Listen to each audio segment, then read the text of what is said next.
मेरा रिस्पॉन्स बहुत क्लियर है आसाम के चीफ मिनिस्टर के लिए, ऑनरेबल हेमंत बिश्व शर्मा।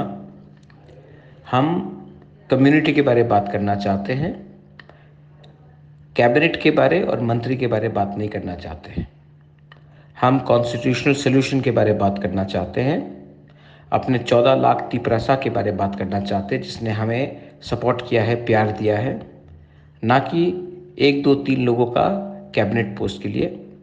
कम्युनिटी के बारे में बात कीजिए, सम्मान से बुबागरा को राजा की तरह दिल्ली में बुलाइए। हम आंख से आंख मिलाकर अपने कम्युनिटी के बारे में बात करेंगे और अगर हमारे कम्युनिटी को कुछ मिलता है तब हम आपके संग आगे चलेंगे, वरना हम जहाँ में हैं वहाँ में ठीक है।